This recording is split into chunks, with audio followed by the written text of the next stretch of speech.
Good afternoon. I think this has been an especially great and educational day for me, and one of the sessions that I enjoyed the most was hearing from Rita about the work that she's doing in Myanmar, and especially learning a little bit about the market for cellular phones and even SIM cards. We have an office in Myanmar that's about 6 months old. There are 2 employees so far, a managing director from GE and his wonderful assistant, but we are hiring by the day, and the story in Myanmar really mirrors why GE exists, and especially what the company does in what we call our growth markets, places outside the United States. For a place like Myanmar that has its most basic infrastructure needs currently unanswered, there's obviously a tremendous opportunity for a company that partners with governments and partners with other public and private enterprises to bring things like power, to bring things like transportation solutions and healthcare. And it also reminds me of being in Indonesia last year and riding out to a rural town about 4 hours from Jakarta. And if you've ever been, so meaning it was actually only about 3 miles away, but it took 4 hours to get there. No, but this was actually a town that had never before had access to the grid. And with partners in Indonesia, we were helping to bring power to this town for the very first time, helping businesses stay open past the sun going down, helping kids do their homework in the evening, truly transforming lives of the people who were living there. It's stories like that that are everywhere within this company. And what I want to talk a little bit about this afternoon is the evolution that we've had as we have tried to tell those stories within one of the world's oldest and largest companies.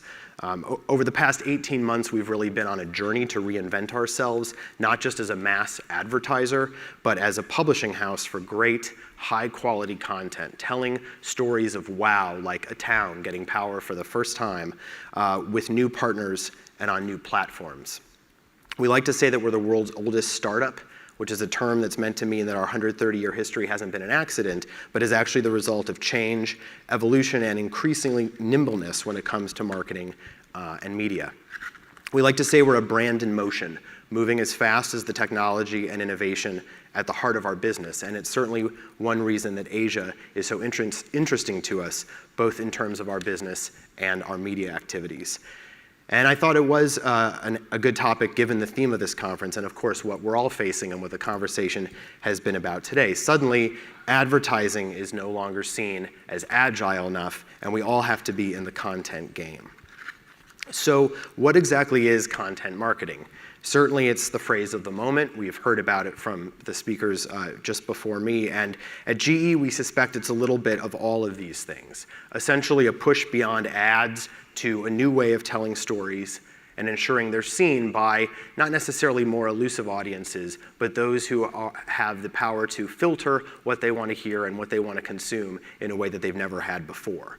There's also another role of content marketing at GE, and it's usually the answer I give when asked why we even advertise.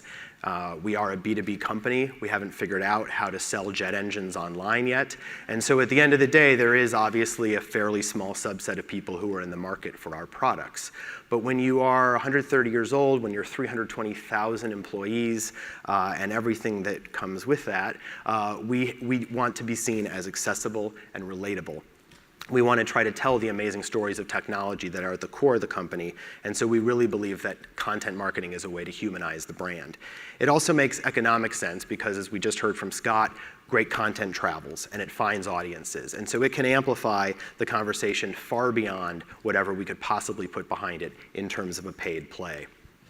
We certainly have a heritage of amazing invention that should make for easy stories to tell. I mean, we have the guy who invented the light bulb. And if we can't take sort of that heritage and the research that's still coming out of our labs every single day, we're certainly doing something wrong. And we actually have Edison to thank for our tagline, which is imagination at work. And I'm going to hope we have recall after today with imagination at work, really through his philosophy on the value of applied innovation. That said, it's tough to shake perceptions when you're big and when you're ubiquitous. But we think that scale can also be a real advantage when it can be brought down to a human level. So one of the things that our team has done is really set out to find the stories in the company about technology making an impact. When you're as big as we are, simply uncovering what you do in a place like Indonesia, in a place like Myanmar, in a place like Amazonian South America, is half the challenge. But once we started to find and create this content, we found that more and more of it started coming out of the company. The more the company saw what was being done and how the stories were being told, the more stories we've had on hand. And one of our jobs is to make sure that we have the right way to tell those stories and that all of them have a place to be. So really, when people ask what the role of brand marketing is at GE, it's to uncover these stories and try to take a little bit of credit for the technology and the impact that the company is driving every day. So to do this, we've developed some principles about media that we think make sense for a modern brand. Our agencies contribute to what we call a media manifesto that we update every single year. And in fact, the new one was just done sort of after these slides were in. But one of the things that I love about it is that we've actually said that we are banning banners. And if you want to know sort of how much this is guiding our behavior and are really more than just words on a page, we are essentially taking the investment that we were putting behind display and are completely putting it into the content space now. We're putting it into social publishing, we're putting it into native advertising, we're putting it into some of the programs that I'm going to share in just a minute. So let me share 3 examples of what we're doing in this space to try to give you a sense of what I mean by becoming a content marketer. So first, the content by GE. The content we create takes many forms and obviously shows up in many different outlets. And as I said at the start, essentially what we're trying to do is pull back the curtain and highlight the amazing facets of technology. That said, we also like to have a bit of fun. And one of the things we've realized is that there's enormous community out there that we like to refer to as tech enthusiasts. And these are people who are on BuzzFeed, they're on Reddit, they're on Instagram, and these are sort of true tech geeks at heart who actually find a tremendous amount of value in the sort of stories that we can tell, who actually are interested in jet engines and looking at the sort of beauty in wind turbines and want to know what we're doing with the industrial internet, which is really our play for the Internet of Things. So there's actually a fantastic audience out there, and we've tried to create some interesting and geeky content that will tell stories about the company and can put it in front of these people. If we can play the first video, please.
UFO Society founder Gary Wojciechowski had just finished correcting grammar in a blog comment when his truck noted a disturbance in the town's magnetic field. Datalandia was under siege by menacing outer space aliens. Dollar jet pilot Buck Armbruster was imagining himself without a mustache. I don't know. Trust me. When sensors in his engines detected more drag than usual and unidentified traffic appeared on his radar. That can't be good. The engines relayed this information to flight traffic controller Cheryl Brubaker, who picked the wrong week to quit Mochachinos. The flight management system generated new flight plans for all aircraft in the vicinity. A broadcast satellite uplink truck sent data to the distributed computing center, which decrypted the alien language. The public utilities company flashed light patterns in alien Morse code, sending the aliens back to their planet with bruised egos and a few souvenir cows. Welcome to Datalandia, a small town saved by big data. So that last piece was part of a series of us having a little bit of fun last summer and kind of trying to send up the idea of these movie trailers for the big, popcorn blockbusters. But it was also a way for us to tell a story about what we were doing in the big data space. And we actually found this giant sort of miniature town that's built outside of Hamburg in Germany, where we actually shot all of these stories. But it certainly was not the only way that we were going to go out and tell a story about what happens when big data meets big machines.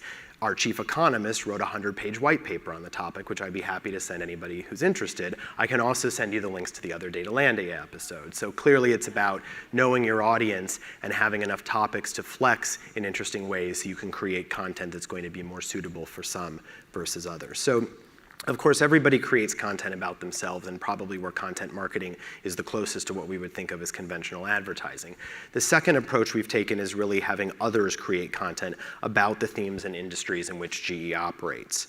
And this really goes exactly to sort of what Professor Wynn was talking about before, which is that we took a step back and said, we're interested in getting into this native advertising space, but if native is represented by the picture of the praying mantis or whatever sort of hiding in the branch, I actually want to put a big GE logo on the bug. Because for us, what we felt is that native really should be termed endemic, and that we didn't want to go out there at all with the intent of pulling the wool over anybody's eyes. Quite the opposite. This is really, as I said at the start, where we've put a lot of our brand investment, and so to do so, we're absolutely going to make sure that we get credit for it. We talked to a number of publishers and ultimately put together a program with The Economist. And again, to go back to Professor Wynn, I love the framework because when I think about aligning objectives, effective integration, and transparency, those were absolutely, I'd say the three pillars that we sort of took a look at with this particular partner. So we know that GE has a tremendous amount of thought leadership. The white paper written for the Industrial Internet was one of a number of custom publishing efforts that we've started between our economic market intelligence group, between our global research centers, between our engineers around the world. We have a tremendous amount to say. And again, if you go and you take a look at a market like Myanmar, where actually the growth of the economy and the infrastructure there is really going to mirror what our company can provide, we end up having a pretty robust sort of socioeconomic play to make and quite a lot to say. So we were looking for an outlet to start to dig in a little bit more to that thought leadership space and really to expand on some of these big kind of meaty topics. And The Economist felt like the best partner to do this, given their global reach into all of the markets that we care about and that we think about when we support marketing and media, and also to think about just the wide-ranging themes that they cover. And so what we've done is we've just hit, almost today, the year anniversary of a program that we call Look Ahead. And Look Ahead is driven by about 4 editors on 3 different continents who work as part of the Economist content marketing team. These editors know GE as well as those of us who work there. They've been completely brought into the fold. And what they do for us is every single day of the week, create a piece of content that is about the industries that we're in and about the themes that we care about. It is rarely about GE, but it is absolutely exploring things like energy, like healthcare, like manufacturing, like the future of work. Let me give you a quick look, if we could play the second video. GE and The Economist have joined forces to create an alternative to traditional advertising. Look Ahead, a new kind of program that briefs business decision makers on the innovations shaping their world. The Look Ahead program comes to life in key markets through thought-provoking events, industry deep dives, live discussions, and debates from across The Economist's website, utilizing slideshows, animation, live polls, infographics, articles, videos, social media, and The Economist's top-performing blog. Look Ahead has reached, amplified, and inspired. GE and The Economist. Look Ahead. So to give you a little bit more detail about the program, what The Economist brought to us about a year and a half ago now was the opportunity to partner with them on the launch of a new blog. And for those of you who are economist.com readers, you know that the site is organized into numerous blogs, everything from science and technology to Gulliver, which I tend to read a lot, which is sort of targeted at frequent flyers. And The Economist was launching one of their first blogs in about 2 years, to be called The Economist Explains, in which they would actually take a very different editorial sort of angle than they usually take in their long form, sort of heady type of writing, which is that they'd actually try to unpack a very complex topic like the Greek debt crisis or Bitcoin into a snackable, shareable piece of content that you can read while you're on your way to your breakfast meeting or on the elevator or whatnot. This idea of sort of daily cadence, quick and useful, highly informative, was really interesting to us. And what we did is we set out to sort of mirror that editorial approach in Look Ahead, which, as I said, comes to life in all of the different ways that you saw in the video and lives in this sort of franchise position next to The Economist Explains. Explains has beat all targets for The Economist in terms of monthly uniques, in terms of engagement, in terms of social shares. It's their most successful blog on the site currently, and Look Ahead is not only benefiting from some of that traffic, but I like to think contributing to it. And we suspect that because when we look at when we look at the engagement of the different units on the site, on any given day, there's a decent chance that Look Ahead has had a higher interaction rate and more engagement than the editorial that's sitting there. It's clearly branded, we hope, and clear that it's sort of coming from GE, but we believe has enough utility to be interesting and informative and shareable in its own right. We've built a hub for this that's completely mobile optimized, that we're finding traffic is increasingly going to through referrals from social, as well as bookmarked pages rather than simply from the Economist site itself. So people are actually returning to this, they're spending time there, it's not an accidental click-through. It houses all of the content, now approaching 300 pieces that have been created over the past year, and starting this week are also going to be translated into about 6 different languages so that this becomes increasingly global. This has sort of tremendous utility at GE as well, because one of the things that our team does is try to enable all of our regional teams who are sitting in these markets to fill the platforms that they've built with great content. And so as we build GE websites and social communities in our various markets around the world, this has been an amazing content pipeline. And it's also been the model that we have used to engage with numerous local publishers. So as I said, we have really pushed publishers in the markets in which we work to move us away from display, to move us away from pre-roll, to try to get to more interesting programs like this. And so building Look Ahead was also strategic. So we have taken this to the Globe and Mail in Canada, to Al Arabiya in the Middle East, to Handelsblatt in Germany, to BCCL in India, to about 25 to 30 different publishers in 15 of our key countries. And we've said, we don't want you to replicate this. I don't need to pay for this 15 times. What can you give us that is as good or better using your ecosystem of content, knowing how your audiences come and consume business news and interesting economic information? We want to be a part of that. And it's really, as I said, reinvented the way we think about content, and especially the way we think about digital advertising, to use what is increasingly becoming a bit of an outdated phrase. Of course, I would show this slide. We're on multiple platforms, although I think that we're doing some really interesting things with the Economist tablet edition. And then this also comes to life, as you saw in the video, through a lot of different events, which again, for us, is an amazing way to go into a non-US market where convening events still have a tremendous amount of power with our customers and with our government stakeholders, and sort of come to the table with The Economist as a programming and content partner, which of course spins up content that then ends up back in the site. And so we're doing 4 of these this year. And again, a lot of what, it's a very soft metric, but anecdotally, one of the ways we know in which a program is succeeding at GE is if in the 320,000 person company, people start to sort of pick up on some of these corporate brand marketing initiatives and want to use them. So a lot of our businesses have engaged us and really starting to look at The Economist as one of our key media partners now to say, we're actually putting on an energy event with our oil and gas customers in Houston. can we have the Economist, work with us? Or if not that, we'll send the Look Ahead team there to cover the event as though a media organization, and then use the video and use the assets that come off of that to pull it back in and publish it in the program. As we look at sort of these content partnerships and why they work, I'll just mention one or two of these in the interest of time. One that we found is that if you're going to do this, you have to have a perspective. And at GE, we are blessed with quite a lot to say and wide-reaching industries. And I think the examples that were shown earlier from other brands absolutely do the same thing.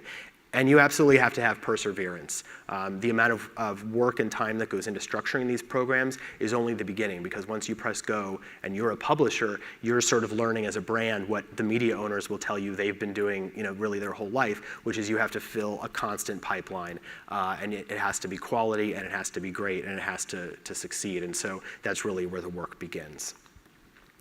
So my last example, other speakers today have talked a little bit about crowdsourcing and sort of what that's done to the creative and media industry. And while I think it's really interesting to see how brands have crowdsourced for their creative and sort of threatening their creative agency model, we found crowdsourcing is actually really interesting in terms of innovation and actually opening up our patents and actually opening up our labs to an online community of designers and innovators and other things that are possible with partners, and letting them tell stories and using it. So I'll show you what I mean if we could show the last video.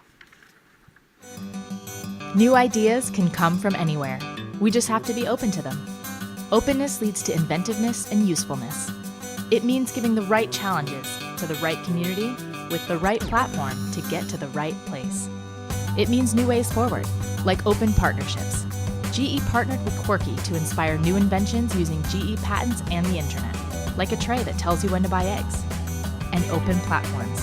GE and GrabCAD asked thousands of engineers to create a lighter jet engine bracket using 3D printing, resulting in hundreds of designs, some as much as 80% lighter.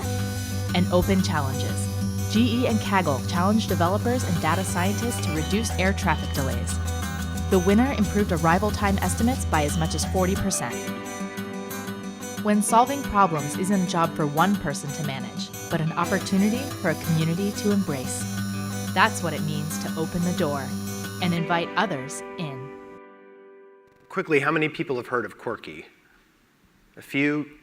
Quirky is a US startup that basically provides an open platform for inventors, and it puts out challenges to sort of invent products of high utility and lets the crowd invent those and then commercialize them on the site.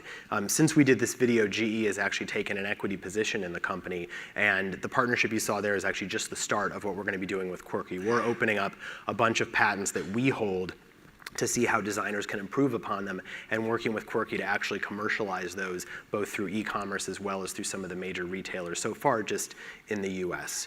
So really, to wrap up, our foray into content marketing is obviously only as good as the stories we have to tell. And while our team works hard to build the platforms, the stories have continued to take shape, and in many cases have been the impetus for many of the programs that we've done. When we think about what it sort of all adds up to, if we could try to put our work into a little bit of a formula, it's really this. You have to create great content, you have to find the right time and the right place for it.